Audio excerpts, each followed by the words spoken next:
Hello, I'm Alan Dick. I'm the setup curator here at the National Motorsport Museum at Highlands Motorsport Park in Cromwell.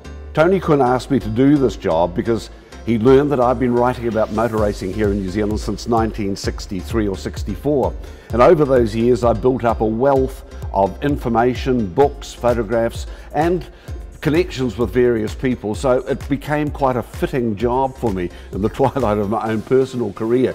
And it's a job that I've really enjoyed. There's been twists and turns, and I'm very pleased with the way that it's actually come together. It's often said among motor racing fans around the world that New Zealand's contribution to global motorsport has been far greater than its population would suggest. And that's one of the things that's so important about this museum, is that we do in fact reflect on the abilities and the contribution of those many people. Here at the museum you will obviously see historic racing cars, that's a given. But one of the other things that I've done over all the years that I've been involved with the sport is I've collected thousands and thousands of photographs. Not all of them mine, I've got to say, but we've got about 120 very large photographs which are historic. And the number of people who have been through here already, those are the things that are really taking their eyes. Upstairs we have what we are calling the Hall of Fame.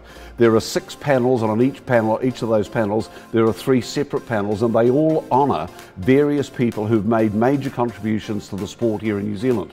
These are people like Sir Colin Giltrap and Dick Bennett and Rob Wilson, names you perhaps may not have heard of, but the panels actually explain the vast contribution that these people have made. Along with that, we've also looked at various drivers, both circuit drivers and rally drivers. One of the really important things about the Highlands National Motorsport Museum is that many of the cars that are on display are in fact here almost being garaged, if you like, because when there is an event, these cars will be taken from the museum and put out on the circuit.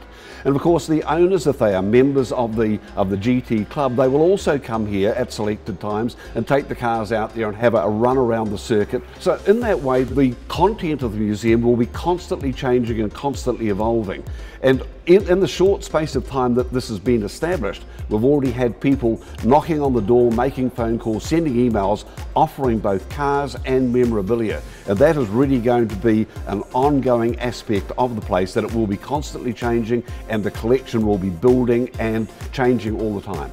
For 30 years as a motoring journalist, I travelled the world attending car launches at some of the most exotic locations in the world.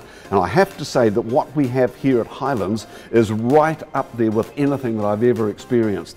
The quality of the museum, the park-like settings here, the motor racing circuit, the surroundings of Central Otago itself, this really is a very special place.